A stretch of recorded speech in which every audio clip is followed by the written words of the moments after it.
안녕하세요. 안전한 투자로 편안한 노후 준비 중경투 TV입니다. 네, 12월 21일 목요일입니다. 비트코인 43,500달러 플러스 2.9%, 44,000달러 직전 고점까지 상승했다. 나스닥 하락에 약간 조정이 왔습니다. 하루 전 이야기드린 2004년 첫 상장한 금골드 ETF처럼 비트코인도 ETF 승인되면 상승 높을 것이라는 기대감이 여전히 높고요. 차트나 거시경제적으로 나스닥 코인이 조정 올 수 있는 구간이지만 비트코인 ETF 승인된 이후 어떻게 될지 모르기 때문에 50%는 반드시 남겨두시고 투자하셔라 이야기 드렸습니다. 순식간에 비트코인 10만 달러 쭉쭉 올라갈 수가 있죠. 연기금 펀드 매니저들 분산 투자 목적으로 비트코인 일부 담는 것은 필수이고 성장과 안정성 두 가지 모두를 가져올 수가 있는 거죠. 비트코인하고 아발란체, 솔라나 상승 좋은데 반해서 이더리움은 거래소 세력들 계속해서 매도하면서 상승세는 주춤해졌고요. 비트코인 ETF 이후 고래기관들 코인 거래소 떠나서 나스닥에서도 비트코인 거래가 가능하게 되니까 거래소 세력들 발빠르게 움직이고 있습니다. 거래소들이 가장 많이 보유한 코인이 비트코인 다음 이더리움인데 비트코인은 ETF 기대감으로 매도하기는 쉽지 않고 알트코인 불장은 당장에 올 수 없으니까 이더리움을 우선적으로 매도를 하는 거죠. 1월부터 나스닥으로 비트코인 거래 가능하게 되며 거래소 매출은 기존보다 30%에서 작은 거래소들은 50%까지 하락을 할 수가 있습니다. 한국 업비트에서나 알트코인 거래 많은 거지 미국 포함한 대부분 국가들은 비트코인 거래가 메인이고요. 이더리움 가격 보면 2,000달러도 간당간당한 상태인데 비트코인은 여기 3,000달러까지는 상승해 있다 보시면 됩니다. 거래소 세력들 이더리움 당장에 팔고 있으니까 비트코인과 커플링이 안 나오고 있는 거죠. 이렇게 되면 이후 비트코인 거시경제 조정으로 마이너스 30% 이렇게 하락오며 이더리움 하락은 더 커지는 거고 내년 경기 침체까지 진입을 하면 여기 저점도 무너질 수가 있습니다. 이더리움은 NFT 에코시스템으로 2021년 코인 시장 주도는 했었지만 최근 코인 시장은 블록체인 신성장 산업보다는 비트코인의 자산적인 성격이 강조가 되고 있고요. 2020년 전 100달러, 200달러 하던 이더리움이 4,000달러까지 상승했으니까 최근에 조정 왔다고 해도 많이 상승해 있는 거죠. 연준의 금리가 2%에서 1%까지 하락한다면 신생사업에도 활기가 돌면서 이더리움도 본격 상승을 할 수 있는데 내년에는 여기 저점부터 먼저 지켜준지 확인할 필요가 있고요. 대신에 내년 이더리움이 가격 하락과 힘든 국면 나올 수 있지만 장기적으로 보면 NFT당 이더리움 생태계의 가능성은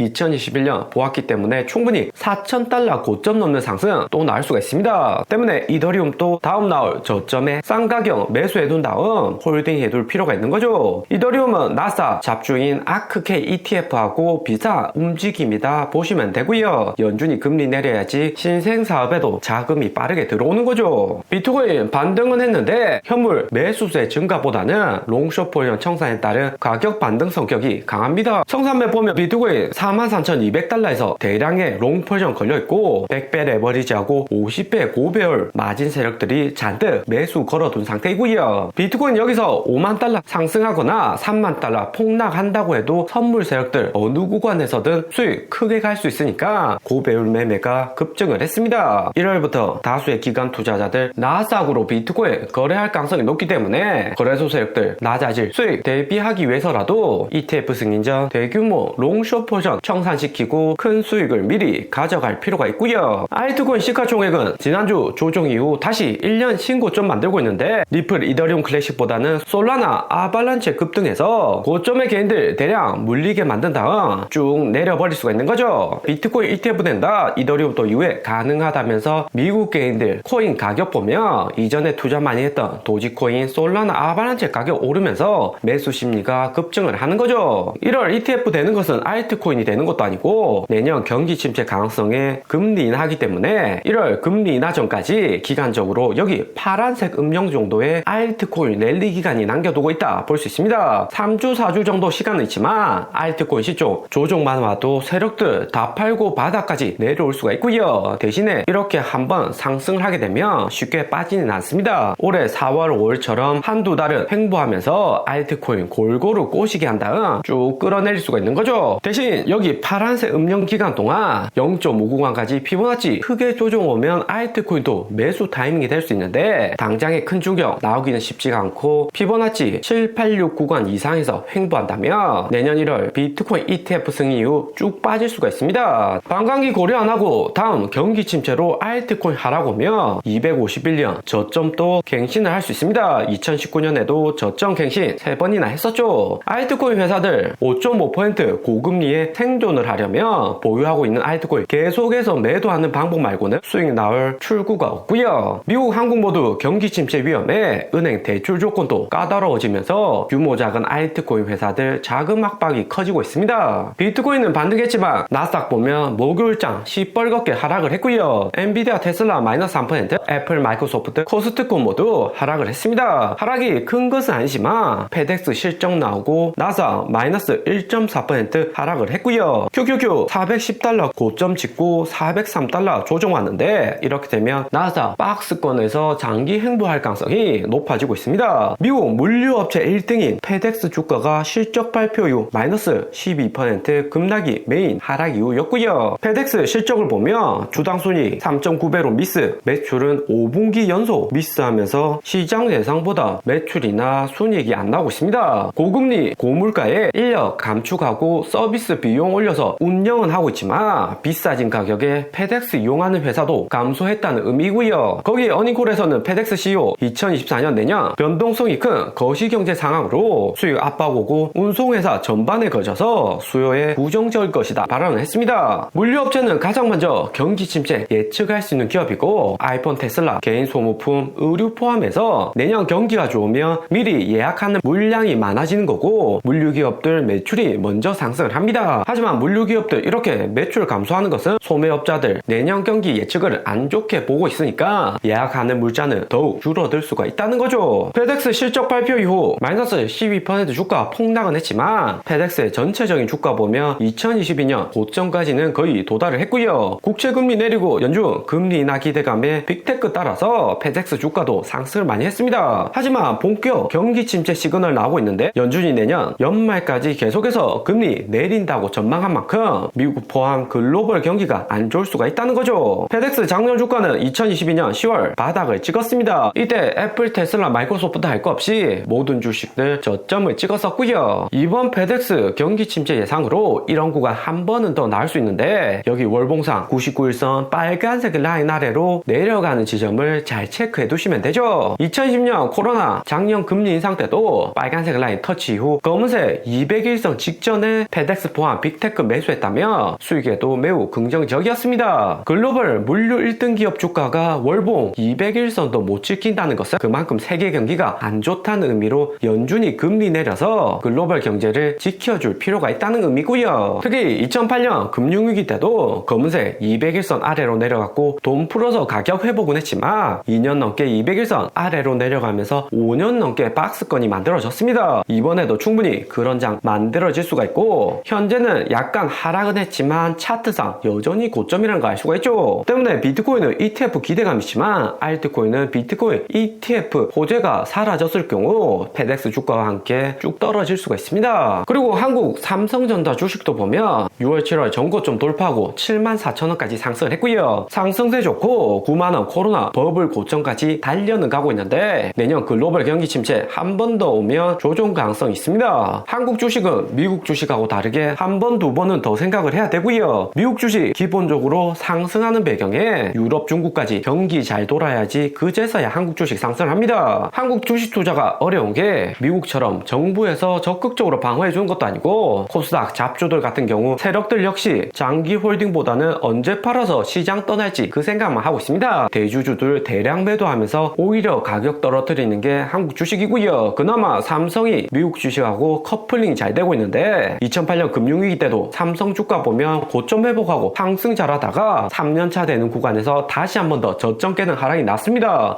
오늘의 영상은 여기까지입니다. 좀 더 디테일한 투자 정보가 필요하신 분들은 커뮤니티로도 자료가 공유되니까 멤버십 가입과 구독 부탁드립니다. 감사합니다.